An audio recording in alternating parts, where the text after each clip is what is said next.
Miranda. Are you able to hear me? I'm not using a phone now, but are you able to hear me? Yes, we are able to hear you and see you, Mataji. Hare Krishna. Om Ajnanatimirandasya Jnananjana Shalakaya Chakshurunmilitam Yena Tasmai Shri Gurave Namaha Namo Om Vishnupadaya Krishna Prasthaya Bhutale Srimate Bhaktivedanta Swamin Iti Namini Namaste Saraswati Devi Gauravani Pracharini Nirvishesha Shunyavadi Bhashrai Tadesha Tarini Jai Shri Krishna Chaitanya Prabhu Nityananda Shri Advaita Gadadara Shivasadi Gauravakta Soga Hare Krishna, Krishna Krishna, Hare Hare, Hare Rama, Rama Rama, Hare Hare. Om Namo Bhagavate Vasudevaya, Om Namo Bhagavate Vasudevaya, Om Namo Bhagavate Vasudevaya.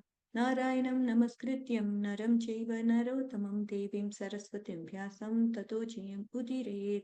Shrunvata Swagata Krishna Punya Shravana Kirtanaha Hridayantastauki Abhadrani Vidunoti Suratsatam नष्टप्रायेषु अभद्रेषु नित्यं भागवत सेवया भगवती उत्तमश्लोके भक्ति भवति नैष्टिकी Hare Krishna. Right.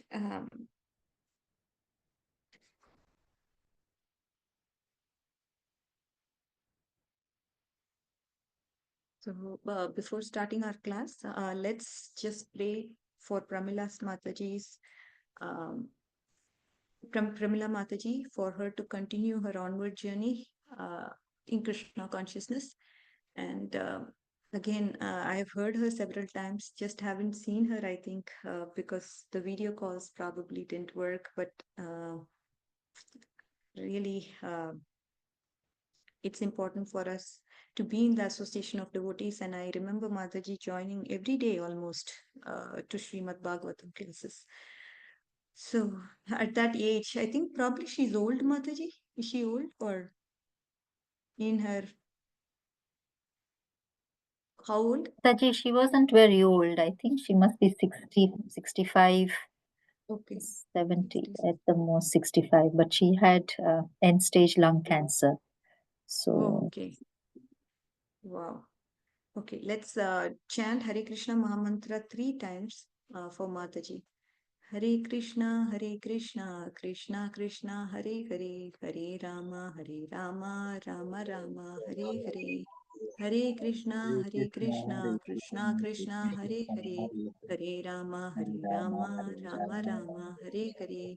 Hare Krishna, Krishna Krishna, Hare Hare, Hare Rama, Rama Rama, Hare Hare.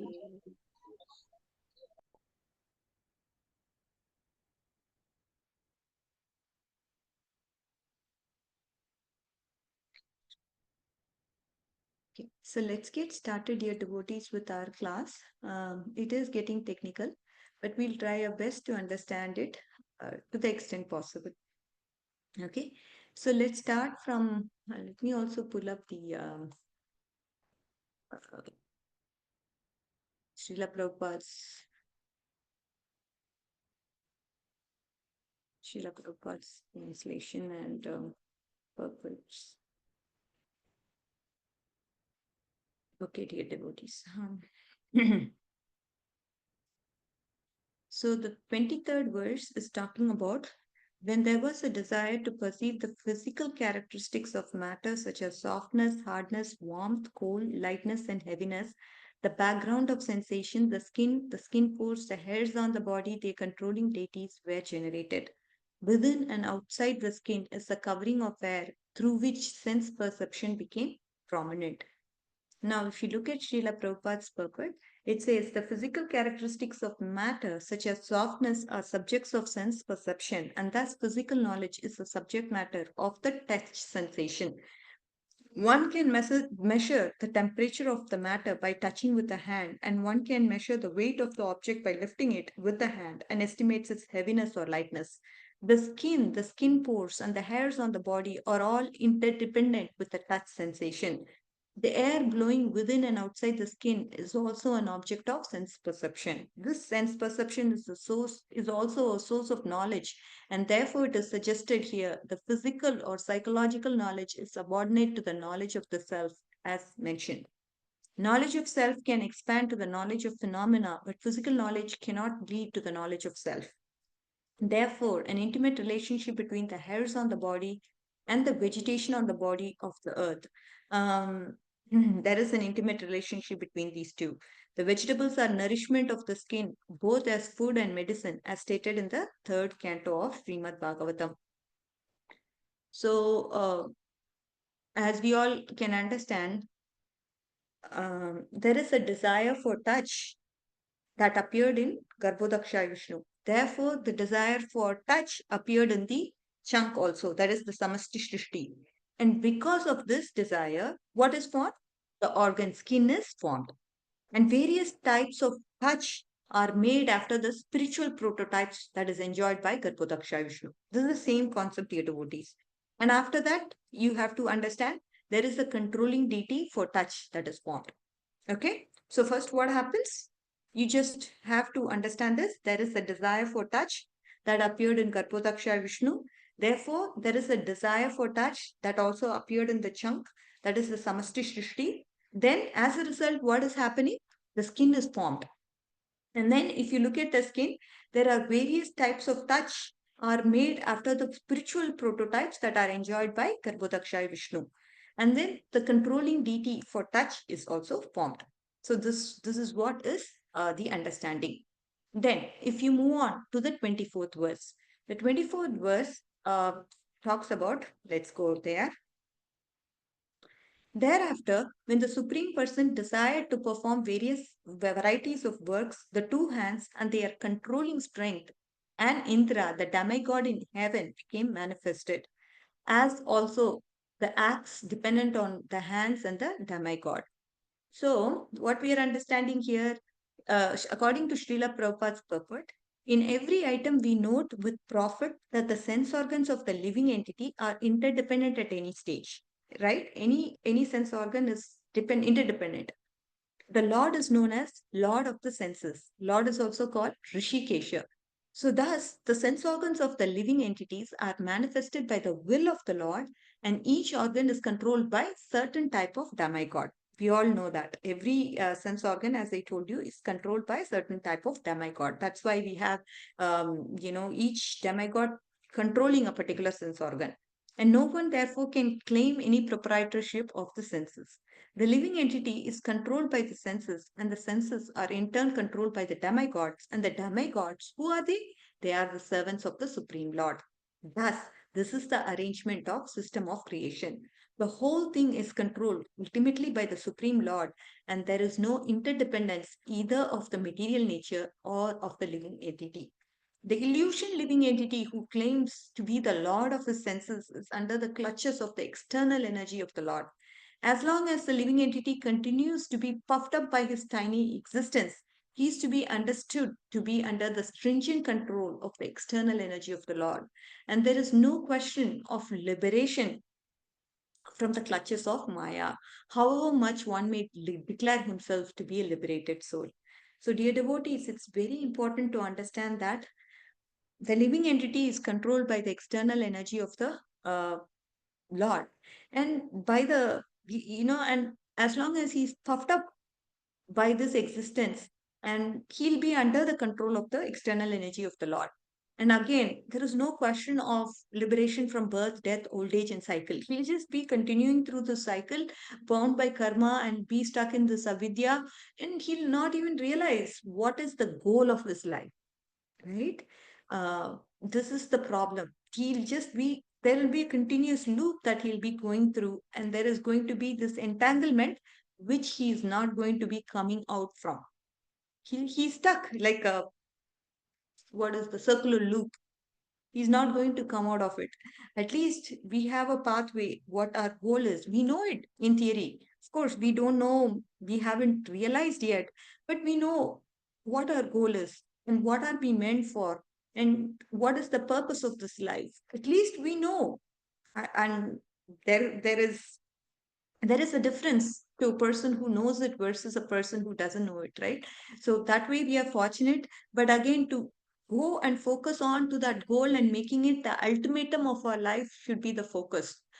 That's what Srila Prabhupada, that's why Srila Prabhupada has given us so much knowledge. Yes, take this Srimad Bhagavatam, take Bhagavad Gita. If you're done with it, do Chaitanya Charitamrita. Okay, if you're done with it, we have the Sandarbhas. There's just so much. Your life is just not enough to read those scriptures, dear devotees. That's how much Srila Prabhupada and our acharyas have given us.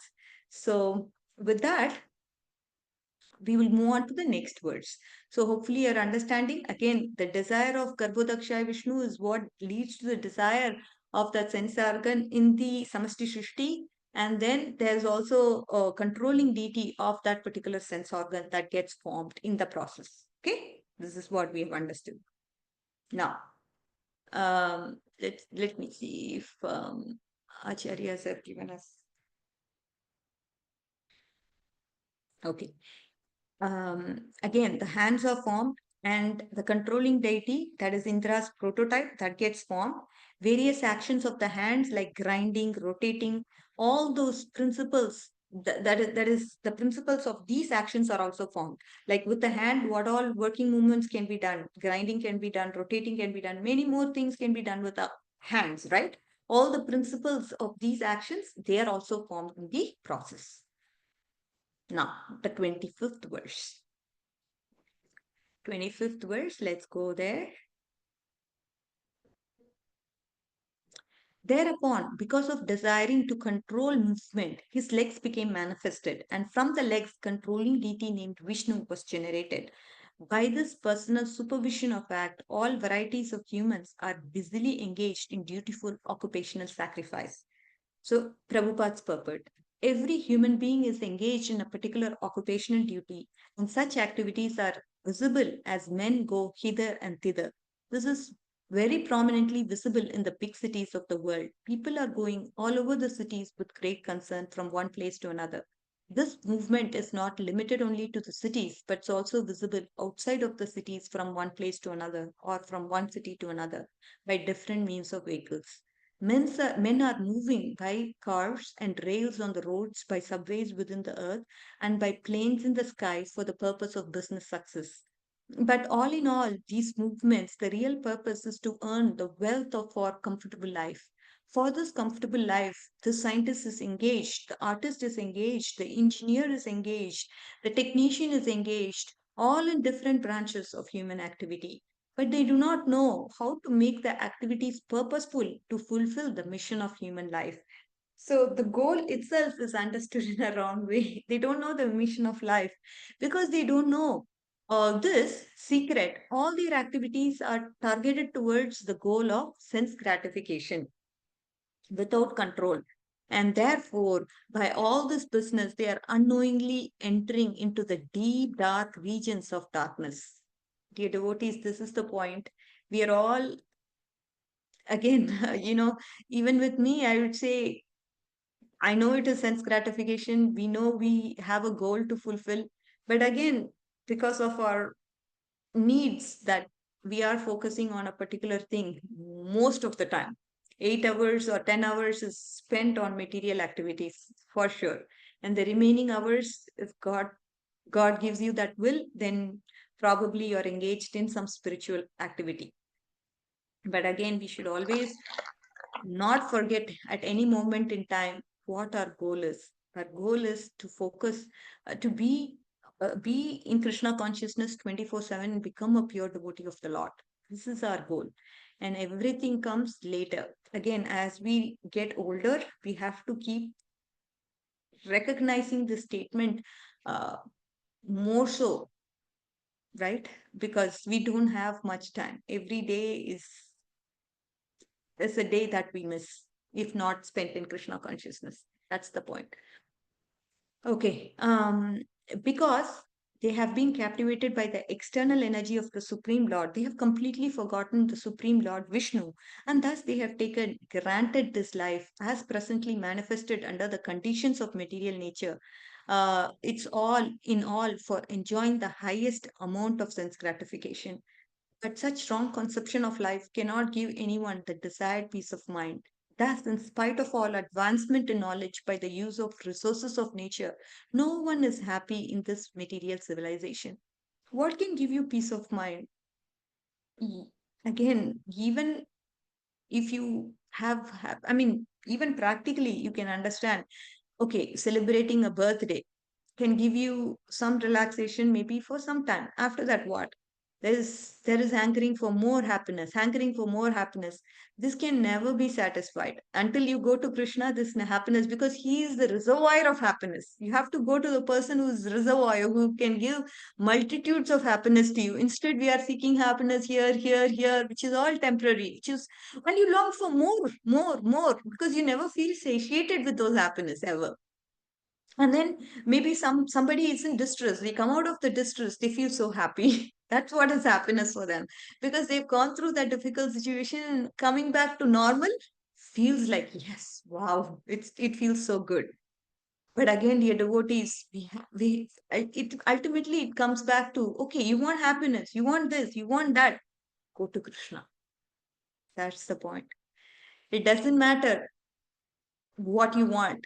Kama sarva kama moksha kama utarat. So Tivrena Bhakti Yogena. So the thing is, just perform Bhakti Yoga. Any kind of thing, any desire you have, no problem. Go to Krishna. This is the point. Okay.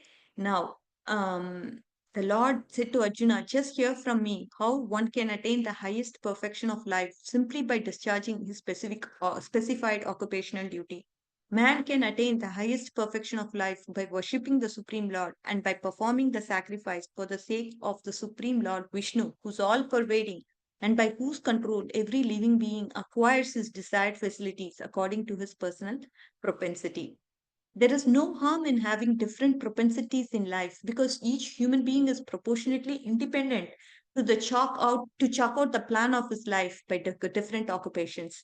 But one should make a point in life to know perfectly well that he is not independent absolutely. One is under the control of the law and the different agencies. Knowing this, one should make it a point that by his work and the result of his labor, he serves the Supreme Lord as prescribed by the authorities, expert in the transcendental loving service of the Supreme Lord Vishnu. For performing such occupational duties, the leg is most important instrument of the body because without the help of the legs, one cannot move from place to place. And therefore, the Lord has special control over the legs for all human beings, which is meant for performing yajnas. So, dear devotees, so how Prabhupada is relating, there is a desire for Garbhodaksha Vishnu to have legs because there is the need to perform yajnas and things like that with the help of legs. So then the organ leg is formed. After that, the controlling deity also is manifested. This is a point over and over that we are seeing how the Virat or the Samashti Shrishti gets its sense organs um, uh, because of Garbhodaksha Vishnu's desires. Okay, that's the point. And then we will move on to the So now when the desire for control movement, when there is a desire for movement, the legs are formed. And this is what we have seen in the 25th verse. And now the 26th verse. Let's get into that and understand purport also of Srila Prabhupada.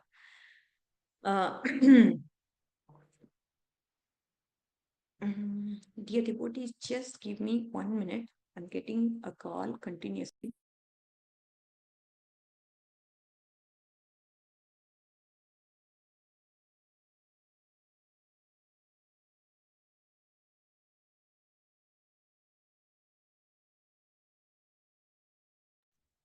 No problem.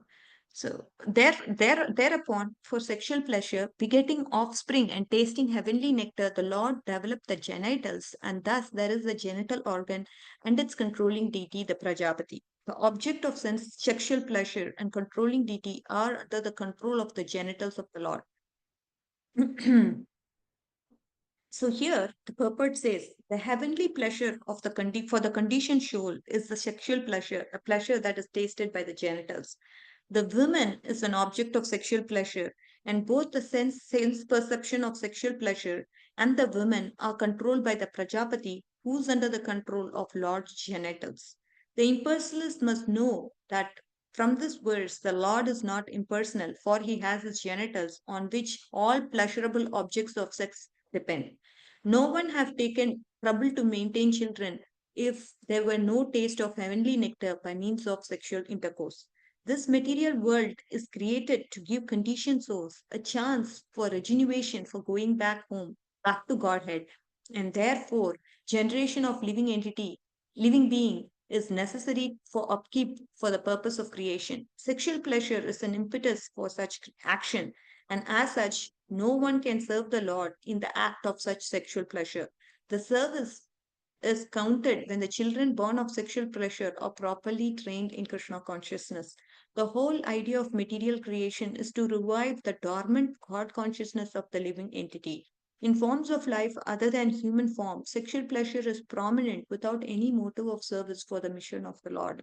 But in the human form of life, the conditioned soul can render service to the Lord by creating progeny suitable for the attainment of salvation. One can beget hundreds of children, enjoy the celestial pleasure of sexual intercourse, provided he is able to train them in God consciousness. Otherwise, begetting children is on the level of a swine. Rather, the swine is more expert than the human being, because the swine can beget dozens of piglets at a time, whereas a human being can give birth only one at a time.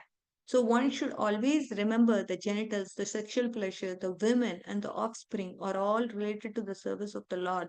And one who forgets his relationship in the service of the Supreme Lord becomes subject to the threefold miseries of material existence by the laws of material nature.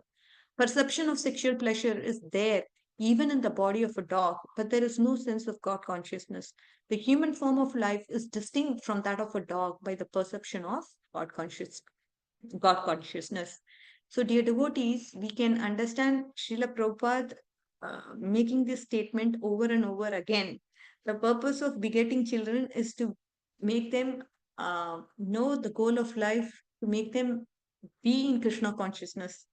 Uh, Again, some of us might not have been fortunate or may not have known this in the past, that this is the purpose of life, right? But whatever opportunity we have now, just make use of that. It could be your children, it could be your grandchildren, it could be others' children, that you can make them into Krishna consciousness. It doesn't matter. So you may not have known, okay, my goal of begetting children is to train them and to make them be a devotee of Krishna. You may not have been a devotee that time. You would have realized pretty old in your life, oh, I should have done it, but I never had that opportunity to do it because I was not a devotee myself to train my kids in Krishna consciousness. No problem. Do whatever you can to help the society be Krishna consciousness. If if that was not possible, whatever you can do to make this world a better place, that's what we should do. It's okay. A lost opportunity is a lost opportunity. We can't brood over it. Krishna has his plans, but again, whatever you can do to contribute to the human society, to make them all Krishna consciousness, that's what we should strive for. And Krishna is very pleased by that act. And our spiritual masters are very, very pleased by that act of you having the notion to spread Krishna consciousness, because it can just turn somebody's life upside down. They may have all thought that sense gratification is the goal of life, but now you've given them a good new perspective to life, and they'd be ever grateful to you for giving that whole new dimension to their life. I have seen many devotees who have made very big difference in individual people's lives, and they are grateful for them ever. So this is something that we should learn. I know of a devotee. The devotee couple don't have children, and they happen to make some other devotee couple uh, be come into Krishna consciousness, and they have taken initiation, and now their daughter, their son, both of them, they are grooming into very beautiful Krishna conscious children. This is Krishna's plan, right? I mean, how uh, and and that devotee has been very selfless to give Krishna consciousness to everybody around. Even, I mean, they really feel they don't have children, but on the hearts of hearts, they consider everybody as Lord's children and give Krishna consciousness to everybody. So this is what we have to strive for, dear devotees. And again, even if we give Krishna consciousness to our kids, sometimes the world takes them away. but they'll always come back to the roots of what you have given them. So don't worry. If even if things go astray a little bit, they'll remain firmly to the roots that they have been given. Okay.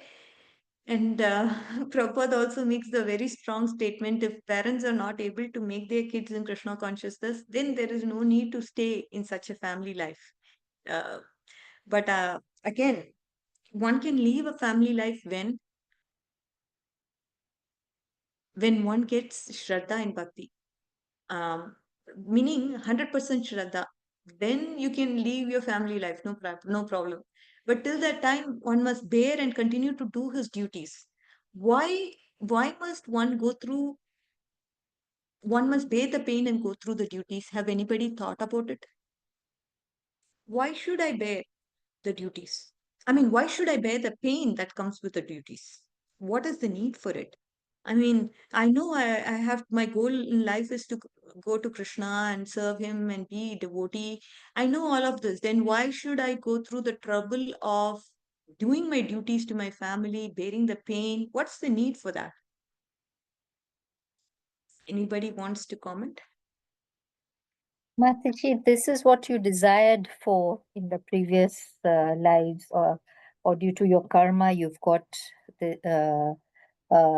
whatever you are going through right now, Right. suffering and enjoyment. So you have to go through it Why should I go through it? because you desired Can I it. just, okay, but now I know Krishna is the goal, but why can't I just leave all of this and go to Vrindavan, just be devotee and do something 24/7? Maybe because your nishta is not so strong. No strong. Okay, good. Very good, Mataji. You are there. Yes, those are points that I want you to think and develop and then give me an answer. Very good. So as I said, Shraddha is not there 100%. And we are not, even if we want to do 24 hours, we cannot because we are not there yet. Okay, our mind is distracted because of the samskaras or whatsoever. Again, coming back to the point of that's why we can't, that's why we are not there to leave the family as yet. Second thing is, why do we have to bear the pain and do the responsibilities that we are given to? Again, it's karma because of which we are doing what we have to do. That's right, Mataji. Another important point is uh, purification happens. Through this, we are slowly getting purified. Whatever we are put through in this family life, it's meant for our purification. Something is happening to us constantly. Okay, so we need to go through this. And that's why one is not supposed to get a divorce. Why? Because they are supposed to go through this purification and they can get out of it. It's their karma, and we promise in front of the fire god that yes, we are going to be together spiritually and we are going to help each other progress spiritually. We promise that it's our lifetime commitment. And when abruptly somebody does something, then that's not going to be healthy, right? The purification is stopped, our responsibilities are stopped. So you have to get through that cycle to get to where you need to be finally. All right, dear devotees, this samskara has to be understood. This culture has to be understood by all our generations to come. Otherwise, the world is like, yeah, yeah, no, you didn't listen to me. Okay, fine, divorce, get it and get going because you're not giving me happiness that I expected. No, that's not how it works. We just have to stay together because it was destined. You promised before God that you're going to commit this life and be together. And again, you are eligible to leave the family only when you get 100% sure. That time, yes, Krishna is there for you. Krishna is everything for you. You have Krishna everywhere. You look at Krishna everywhere. You see everybody in the form of Lord, and that's why there's no diversion of you. At that time, okay, you can leave the family, but not otherwise. That's definitely against the spiritual laws that we have. Okay, this is very important because wherever our society is going to, it's not heading in the right direction for sure. And that's why there is a need to understand the scriptures, understand it in a greater depth, so that people follow our predict. That's why, in the past, there's no concept of divorce. Have you seen great grandmothers or grandfathers getting divorced? No way. They don't have this at all.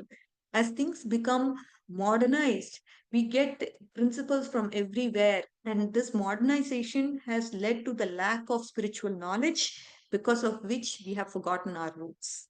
So, very important.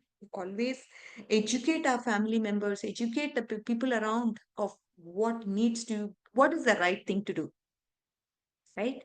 Again, purification is a very important thing, and that happens constantly in everyday life. And that's why we are not supposed to leave our family responsibilities, and then we must bear the pain. Through that pain comes purification. Okay, very important. By this, one can understand the spiritual subject matter. Then, in the association of devotees, they are going to get strong faith in the Lord, and then one can lead the family life. But one should not leave his spouse because there is pain. Marriage is not meant for leaving. Again, it is not to stay together for 7 lifetimes either. Okay, this is something that we need to understand. Jivas are having this avidya and karma, and they are waiting for the bodies. So, producing children is helping Brahmaji. The purpose of this marriage is to help this jiva come out of the avidya by Krishna consciousness. For this, one can marry 100 times also and beget hundreds of children. If they are going to have them bring up everybody in Krishna consciousness, then they can have hundreds of children. Otherwise, marriage is just like swine having sex. Rather than the swine, again, if you look at the swine, we know it's an expert in this matter. And Grihasthas who are enjoying sex and begetting children without, I mean, without bringing them in Krishna consciousness, they are all fallen souls according to Srila Prabhupada. Okay. That's the 26th verse, dear devotees. 27th verse. Thereafter, when he decided to evacuate the refuse of the eatables, the evacuating hole, the anus, and the sensory organ, uh, thereof developed along with the controlling deity Mitra. The sense organ and evacuating substance are both under the control of shelter of the controlling deity. Even in the matter of evacuating stool, the refuse is controlled. So how can the living entity claim to be independent, right? Prabhupada always makes us think that we have to totally understand that we are not independent. Each and everything, see, if you have to do an action, then you are controlled by, it's because of the Kriya Shakti that you're able to perform the action. And again, it's because of the controlling deity that's approving of the act to be performed. And it's your karma, because of which you get particular desire and things like that. So this has to be understood in real time.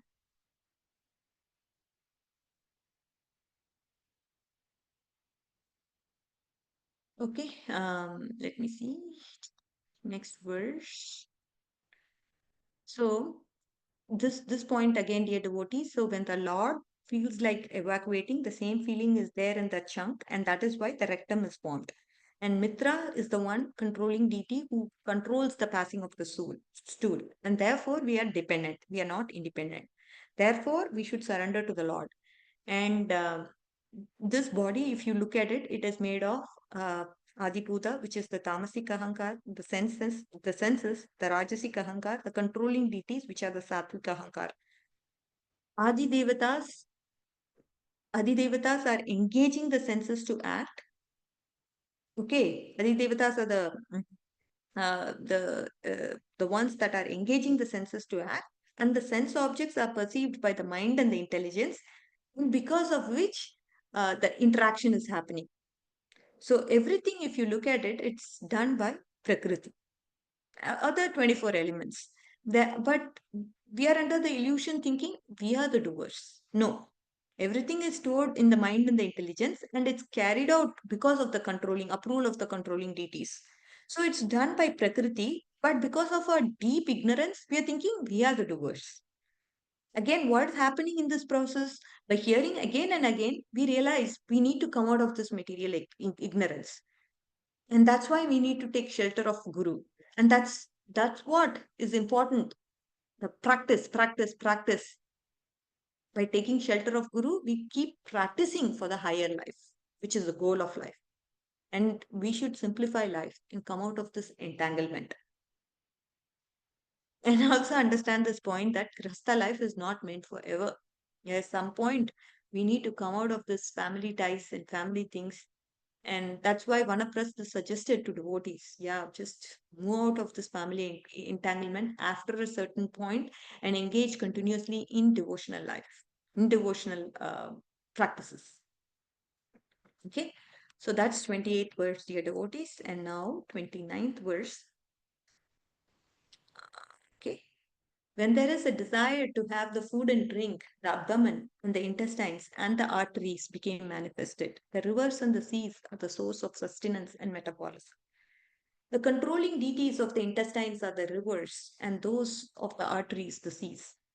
Fulfillment of the belly with the food and the drink is the cause of sustenance. The metabolism of food and drink replaces the waste of bodily energies. Therefore, the body's health is dependent on healthy actions of the intestines and the arteries. The rivers and the seas, being the controlling deities of the two, keep the intestines and the arteries in the healthy manner. So, dear devotees, you should understand that in the 28th verse, we are seeing that when there is a desire for eating and drinking, abdomen and the intestines are formed, right? And the controlling deities of river are the controlling deities of the intestines also.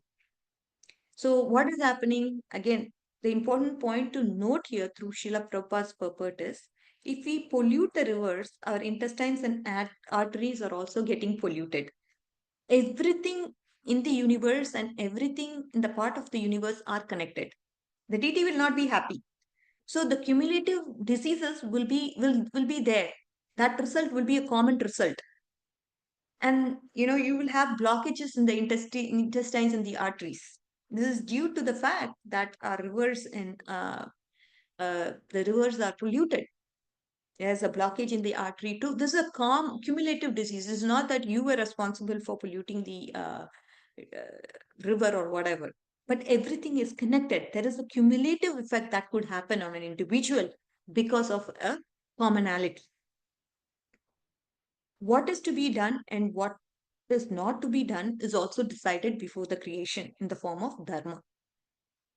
We have our heart attacks. Why? Because there is a blockage of the arteries. And because this happens because of polluting rivers and oceans. There is a dharma that is decided before the creation of this universe. This dharma is taught to Brahmaji and the sages. And they have given that knowledge of dharma specifically to us. As human beings, we are supposed to follow this dharma. If we don't follow a dharma, our existence in this nature will become very, very troublesome. By polluting rivers, by cutting trees, by cutting forests, we are facing so many problems as a result. That is why Devi Varnashrama Dharma should be followed. After hearing all this, devotees should think, what is Dharma? What is right? We are not in the platform of Shuddha Bhakti yet, and therefore we are required to follow Dharma. We know pure devotional service is the goal. That means you have to do direct devotional service to Krishna 24/7 for the pleasure of Him. And for those people, there is no need for them to follow Varnashrama Dharma. But still, they follow in order to set example to the society. Right? So, this is the point, dear devotees. Um, uh, we are supposed to do certain things. Um, our life should be based on the principles of Srimad Bhagavatam. What is right, what is not right, that must be understood from the beginning. Till we get to a point where we become pure devotees of the Lord, where we are engaged in the service of the Lord 24/7. And this Daivi Varnashrama Dharma is the stepping stone pure devotional service. After studying this particular point, okay, after learning from Srila Prabhupada's purport, we should turn our lifestyle that we should not disturb the nature.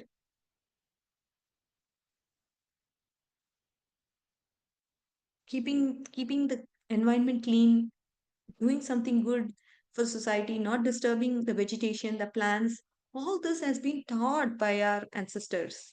And of course, these principles have been broken because of our lack of time. The we don't understand, we don't question why we shouldn't do or why we should do, because we are working in such a fast-paced society. We don't have time to ask these questions to ourselves. But either ways, Srila Prabhupada's purports are very, very relevant even today, and they make a lot of sense for younger generation too. And that's why Srila Prabhupada's purports are very important. We have to get an idea of what he's trying to say, then go to our Acharya's purports to understand the deeper meaning. Very important, dear devotees. So with this, we will pause for today, and then we will continue from where I left from the next day for the next days. Hope you got an idea of these purports so far. So far, it should be clear. Next week, we will discuss more and hopefully try to complete, or maybe not. But either ways, no problem. We will try to go slow but understand the essence of each and every purport. Okay, sorry, Mataji, go ahead.